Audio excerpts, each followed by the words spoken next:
Agora, os cânceres de mama. A gente vai começar falando dos fatores de risco.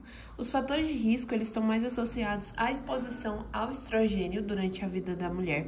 Então, essa questão do estrogênio, ela vai estar muito relacionada principalmente da exposição estrogênica com a questão do período da primeira menstruação. Então, quando a menstruação é muito cedo, inferior aos 11 anos, aumenta o risco, porque você vai ter um período maior de exposição hormonal durante a vida. E também mulheres que não tiveram filhos antes dos 20 anos. Então, quando a mulher ela não teve filho ou teve depois dos 35, isso é um período muito longo de exposição hormonal, então ela tem mais... Então, ela aumenta as chances de ter o câncer de mama. Exposição estrogênica, em questão de reposição hormonal da menopausa, vai aumentar o risco, particularmente quando o estrogênio e progesterona vai ser administrado em conjunto por anos. Então, tem a questão da reposição hormonal durante a menopausa e também o período que ela ficou de uso de contraceptivo. Então, o uso de contraceptivo oral parece não aumentar o risco de câncer de mama, mas não tem estudo que seja 100% que diga que realmente ele não tem essa questão. Mas o Robbins, ele traz que o contraceptivo oral não parece aumentar o risco. Agora, o principal vai ser a questão da obesidade. Então, mulheres obesas com menos de 40 anos de idade têm menor risco em consequência de ciclo anovulatório. Então, mulheres quando ela é obesa e ela é mais nova, ela vai ter essa questão de ter menos risco, porque ela vai ter um período que ela não vai menstruar. Consequentemente, ela não vai ter esse aumento de estrogênio nem de progesterona, então significaria que ela não tem tanta questão. Mas o que se sabe hoje é que, independente disso, se você é obesa por um longo período de tempo, então um período muito longo de tempo, uma pessoa obesa durante, 20 anos, ela vai passar muito pelo processo de aromatização, que é uma reação enzimática que acontece no tecido adiposo. Então, pessoas quando elas são obesas, o que acontece? Elas passam por esse processo que vai ser a aromatização, vai ser uma enzima que está no tecido adiposo que converte andrógenos em estrógenos, então androgênios em estrogênio. Isso acontece no tecido adiposo. Então, quanto mais tecido adiposo você tem, mais aromatização vai ter também. Então, consequentemente, mais estrogênio vai estar sendo liberado. Então, você vai ter uma exposição estrogênica muito alta. Então, por isso que a obesidade é o principal fator de risco quando a gente pensa no câncer de mama. Porque vai ter síntese de estrogênio nas áreas de acúmulo de gordura. E quando a pessoa é obesa, ela tem muito tecido adiposo, principalmente na região subcutânea. Então, região de vísceras também. Então, ela vai ter muito a área de acúmulo de gordura. Então, vai ter uma maior síntese de estrogênio. E aí, é isso que a questão trouxe, ó. Em relação à ação do tecido, muito sabe, frente à ação do tecido adiposo no câncer de mama. Dentro do cenário fisiopatológico da ação do estrogênio, relate como a obesidade pode interferir na sua superexpressão. Então, o que tinha que falar que era a questão de citar a enzima aromatase e conversão do estrogênio no tecido adiposo, pelo tecido adiposo. Então, é isso.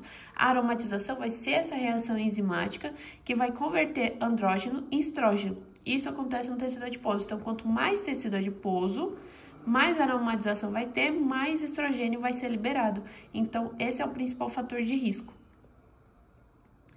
A etiologia e patogenia do câncer de mama vai ser uma proliferação clonal nas células com várias mutações genéticas que vai ser adquirida por influência hormonal em genes herdados. Então, essa exposição hormonal ou genes herdados é a etiologia, porque ela pode vir tanto por essa questão hormonal quanto por a pessoa herdar genes, mas o hereditário é 12%. Então, 12% das pessoas tem suscetibilidade a ter o câncer de mama por genes, vai ser 12%.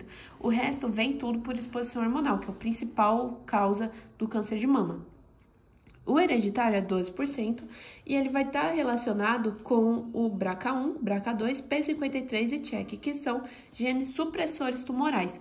Então, quando você tem uma mutação desse gene, a célula ela vai se proliferar loucamente, ela vai ter uma maior proliferação e não vai passar por aquele período que ela tinha que passar pelo processo de reparo. Então, ela não vai passar pelo processo de reparo. Como ela não passa por esse processo de reparo, ela vai ter células mutantes, então vai acontecer de muita proliferação, uma célula vai acabar saindo do lugar. E aí, essa célula mutante não vai passar pelo reparo. Consequentemente, ela vai seguir para um processo neoplásico. Então, o hereditário é BRCA1, BRCA2, P53 e TEAC2. O BRCA1 está no cromossomo 17 e o BRCA2 no 13. Então, como são genes grandes, você vai ter você vai ter uma mutação em áreas, regiões codificadoras dela. O câncer de mama no BRCA1 é pouco diferenciado, então, quando falar de BRCA1 é pouco diferenciado, e característica medular. O principal do BRCA1, ele é fator de risco no tipo basal. O tipo basal é quando é triplo negativo. Tanto o receptor de estrógeno, quanto de progesterona, quanto o HER2 vão estar negativados nele. Então, por isso que ele é o pior prognóstico e pouco diferenciado. Síndrome de linfomania, quando você tem mutação no P53, que é um gene supressor de tumor. E não sabe o que leva esses genes a terem um mau funcionamento, a ficarem mutados. Então, até hoje não sabe o que é a etiologia dessa mutação do BRCA1 e 2. Já o esporádico é aquele que está relacionado à exposição hormonal. Então, a etiologia dele vai ser exposição hormonal. O estrogênio, ele vai ser o estimulador do câncer de mama, que tá muitos efeitos na mama e também nos ovários, mas principalmente na mama aqui. Então, o que acontece? Desde que a gente vai falar do esporádico, tudo vai começar com uma mama normal. Então, para virar um carcinoma invasivo, começou com uma mama normal, foi mutação no BRCA2. Quando muta BRCA2, é um tipo luminal, que é o especial com luminal B. Então, quando tem mutação de BRCA2, que é o fator de risco do luminal B. Então, vai ter uma atipia epitelial plana, e aí a mutação anterior para virar um carcinoma ductal in situ e depois virar um carcinoma invasivo, vai ser uma hiperplasia ductal atípica, que é quando tem mutação da ecaderina. Então, perda da ecaderina, vai ter a hiperplasia ductal atípica, que é a precursora do carcinoma ductal in situ, para virar um carcinoma invasivo. Nesse caso, do tipo luminal B, que vai ser quando é luminal, receptor de estrogênio vai estar sempre positivo. Então, guarda isso. Quando falar em luminal, receptor de estrógeno é sempre positivo. E aí, o HER2 está negativo nesse caso. Agora, dessa segunda via, vai ter mutações hereditárias, vai ter amplificação do HER2. Então, quando tem amplificação do HER2, que é chamado HER2 enriquecido, ele vem por uma adenose apócrina, vira um carcinoma ductal invasivo, vira um carcinoma ductal in situ e depois vira esse carcinoma que é do tipo HER2 enriquecido, que é do tipo puro, que é quando você tem receptor de estrógeno, receptor de estrógeno e progesterona negativo, e o HER2 está enriquecido, ele está positivo e ele vai estar amplificado. Então, o que era para ter poucos receptores, então era para ser 4 receptores, vai ter vários receptores de HER2 distribuídos. E a outra via, que é a última via, que é do tipo basal, que o que acontece? Você tem mutações hereditárias no BRCA1, e aí vai seguir por várias vias de mutação. Então, mutações na P53 no BRCA1, inativando, e aí vira um carcinoma ductal in situ. Ou seja, não teve uma lesão precursora, não teve uma hiperplasia, não teve uma adenose, já foi direto para o carcinoma ductal. Por isso que ele é o pior de todos. Ele é pouco diferenciado e apresenta característica medular e basal. Então, os esporádicos, como a gente divide? Então, a gente já viu como são as lesões precursoras e como acontece. O primeiro é o luminal A. Luminal, os dois vão ter receptores de estrógenos positivos. O que acontece com o luminal A? Ele tem baixa proliferação, então ele é um melhor diagnóstico, assim. Então, ele tem receptor de estrogênio e receptor de progesterona positivos e o HER2 negativo. Luminal B, você vai ter receptor de estrógeno positivo e receptor de progesterona menos que 20% estando positivo. E isso é questão de residência, eles colocam isso de receptor de progesterona, o valor, então guarda que é a questão de menos que 20% positivo. HER2 vai estar positivo. E o que acontece com ele? Ele tem mais proliferação. A sua principal fator de risco vai estar relacionado à mutação no BRCA2. Então, mutação no BRCA2 está relacionada ao luminal B. HER2 do tipo puro ou hiperativado é mutação no HER2 com o receptor de estrogênio e progesterona negativo e o HER2 sendo hiperexpresso. Então, você vai ter muito HER2 na célula quando você vê a imagem. E aí usa o trastuzumab, que faz como se fosse uma touca e impede que esse HER2 fique tão expresso assim na célula. Então, vai meio que ocultar esse HER2 assim. E o triplo negativo, que é o pior de todos, que é o do tipo BRCA1, ele é menos diferenciado e ele é do tipo basal, quando todos estão negativos, tanto estrogênio, progesterona e HER2 vão estar negativos. Então, a lesão precursora dele é o BRCA1. Classificação. O ductal in situ, que a gente já falou, ele pode se disseminar pelo sistema de ducto e vai produzir lesão muito grande na mama inteira. Então, o que acontece com ele? Ele é limitado aos ductos e lóbulos pela membrana, e ele vai obstruir esse ducto que vai acabar chegando até os ácidos. Então, ele faz uma obstrução lá. E a principal diferenciação dele é que ele tem calcificação. Então, quando você for fazer o diagnóstico, vai ser mais relacionado a isso por conta da calcificação. Aí a gente vê ele dividido em dois tipos, comedocarcinoma e não comedocarcinoma.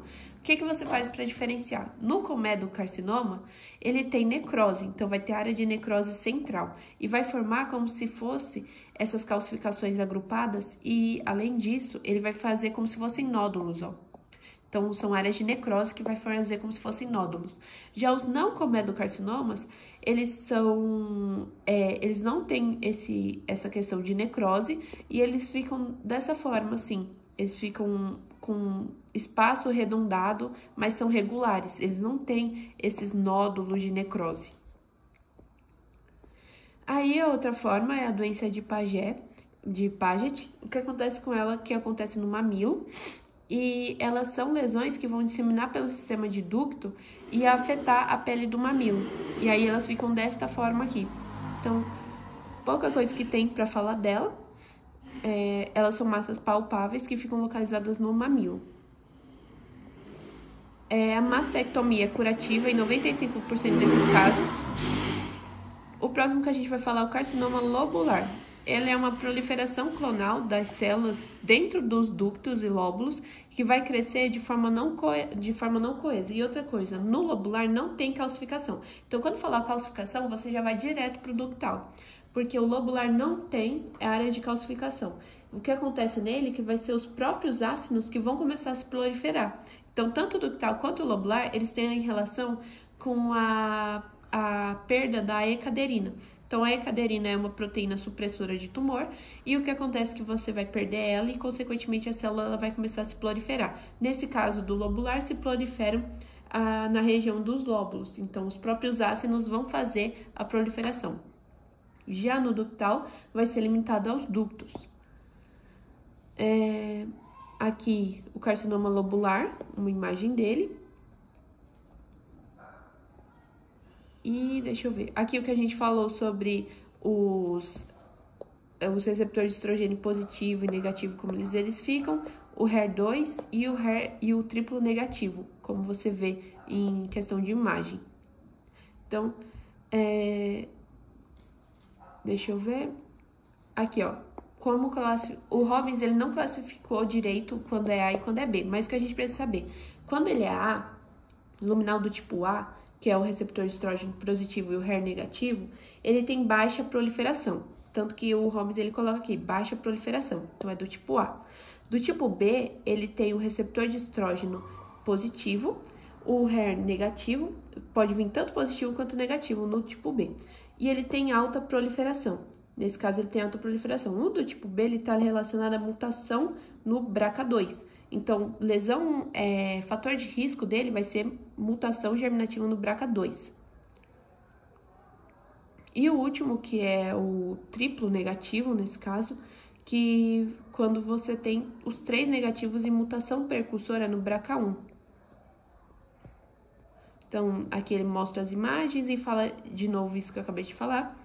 A superexpressão do HER2 está associada a uma baixa sobrevida, mas tem um medicamento que é o trastuzumab, que ele faz como se fosse uma touca nesse HER2. Então, ele vai estar super expresso aqui, super expresso. Aí, com esse trastuzumab, ele vem e faz como se fosse uma touca nele e impede que tenha ligação nesse HER2. Agora, os tumores estromáticos, o primeiro é o fibroadenoma, é um tumor benigno, ele é o mais comum, e o filoide, ele tá associado à alteração cromossômica clonal que foram adquiridas. Aí, outra coisa de questão que a gente vai falar agora, uma mulher de 30 anos tem uma massa na mama direita. No exame, tem uma massa mamária de 5 centímetros e uma linfadenopatia. O exame mostrou um carcinoma pouco diferenciado, negativo para receptor de estrogênio, progesterona e HER2, ou seja, triplo negativo, do tipo basal. O fator de risco mais provável para esse câncer é a mutação no BRCA1. Então, aquilo que a gente falou, quando for triplo negativo, é do tipo basal, o seu fator de risco é o BRCA1, ele é o menos diferenciado e não tem terapia-alvo para esse câncer. Agora o outro, dentro do cenário de neoplasia maligna invasiva, qual o aspecto genético que chama atenção e se torna determinante no padrão de tratamento? Então, o padrão de tratamento a gente precisa determinar se é luminal A, se é luminal B, se é HER2 puro, se é triplo negativo, e para isso a gente precisa ver os receptores. Então, expressão positiva para receptor de estrogênio, amplificação de HER2 ou negativação para ambos. Então, essa é a resposta desse, porque quando a gente pensa em terapia e padrão de tratamento, a gente pensa em receptores. Então, tem que saber se o HER2 está super expresso para aplicar um trastuzumab, por exemplo. Então, quando a gente pensa nisso, essa a resposta. Correlação única com BRCA1 e BRCA2? Não, a gente viu que quando é hereditário pode ser tanto BRCA1, BRCA2 como P53, SHEQ2. Então tem essa questão de não ser uma correlação única com esses genes. Agora, uma mulher de 58 anos tem uma microcalcificação. Então já falou calcificação, já falou em ductal in situ, então já é ductal in situ. Após exames foi diagnosticado com carcinoma ductal in situ. Qual é a provável lesão precursora? Então, como a gente viu, quando for o carcinoma ductal in situ com essa questão de calcificação, é uma hiperplasia ductal atípica por alteração na via da ecaderina. Então, aquilo que a gente viu aqui em cima. Aqui, ó.